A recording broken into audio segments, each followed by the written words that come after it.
এতিয়া আঘোণৰ বতৰ। শাওণৰ পথাৰৰ বোকা খচি ৰুই অহা সেউজীয়াবোৰ সোণোৱালী হোৱাত পথাৰত সোণগুটি বুটলাত ব্যস্ত হৈ পৰিছে অসমীয়া চহা সমাজ। দিনৰ ভাগত আঘোণৰ পথাৰত যিদৰে ধান কটা, ধানৰ মুৰিয়া কঢ়িওৱাত পুৰুষ মহিলা উভয় ব্যস্ত হৈ পৰে, ঠিক তাৰ সমান্তৰালকৈ আবেলি ভাগলৈ মৰণা মৰাত ব্যস্ত হৈ পৰে। আধুনিকতাৰ ধামখুমীয়াত আজিকালি ঘৰৰ চোতালত আগৰ দৰে গাঁৱৰ কৃষিজীৱী লোকে পুৱা আৰু গধূলি মৰণা মৰা দৃশ্য সুলভ নহয়। গৰুহালৰ সৈতে মৰণা মৰা সলনি বিজ্ঞান প্ৰযুক্তিৰ আধাৰত ওলোৱা সঁজুলি ব্যৱহাৰ কৰা দেখা যায়। চোতালৰ সলনি বহুলোকে পথাৰডৰাতে ধানৰ মেচিনৰ দ্বাৰা মৰণা মৰা দেখা পোৱা যায়। কিন্তু ইয়াৰ বিপৰীতে চামগুৰিৰ গেন্ধালীৰ এজন কৃষকে আজিও বিজ্ঞান প্ৰযুক্তিৰ বিপৰীতে ব্যৱহাৰ কৰিছে নিজৰ গৰুহাল। পথাৰৰ বিপৰীতে চোতালত মৰণা মৰাত ব্যস্ত হৈ পৰিছে এইদৰে। সঁচা অৰ্থত এয়া আঘোণ মাহৰ এখন নিভাঁজ ছবি। এতিয়া আঘোণৰ বতৰ। শাওণৰ পথাৰত সিঁচা শস্য এতিয়া সোণোৱালী হৈ উঠিছে আৰু এই সোণোৱালী পথাৰৰ শস্য বুটলাত ব্যস্ত হৈ পৰিছে পুৰুষ উভয়ে মহিলাসকল। দিনৰ ভাগত যদি মহিলাসকলে ধান দায় আৰু আবেলি সময়ত পুৰুষসকলক দেখা পোৱা যায় মৰণা মৰা। আধুনিকতাৰ যুগত সেই পৰিৱেশ কিন্তু এতিয়া গাঁৱত দেখা পোৱা নাযায়।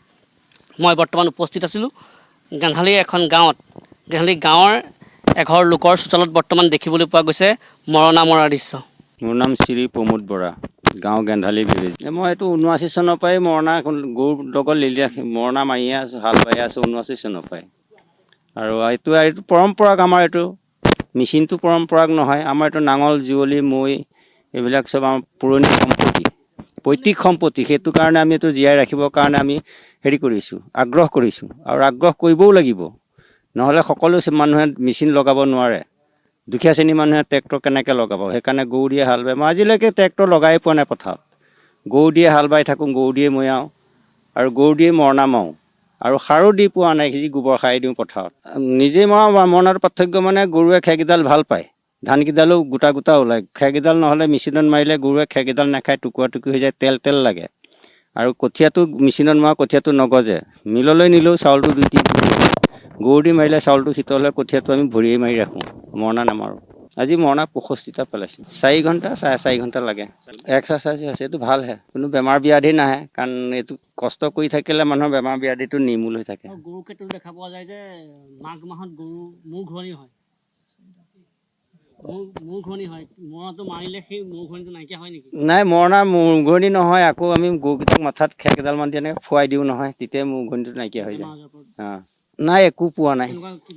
79 চনৰ পৰা আজিলৈকে আমি চৰকাৰ একোৱে পোৱা নাই। নাই পৰা নাই চাগে, কাৰণ ধনীবিলাককহে পৰিব, দুখীয়াসকলক নপৰে নহয়। যিসকলে কাৰণ 2 পইচা দি পেলাই তাত নামটো ভৰ্তি কৰিব পাৰিব, সেইসকলে পাব। আমি এটকাও দিব নোৱাৰোঁ যেতিয়া আমি ক'ত পাম? সেইকাৰণে চৰকাৰে নিদিয়ে আমাক। আগতে হাৰিয়া বুলি কয়, আজিকালি হাৰিয়াটো নাইকিয়া, চব মানুহবিলাক হৈ গ'ল, পৰিৱৰ্তন হ'ল।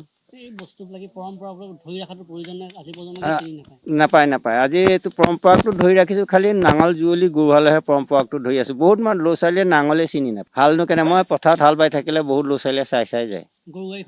গৰু গাড়ীও নাইকিয়া হ'ল।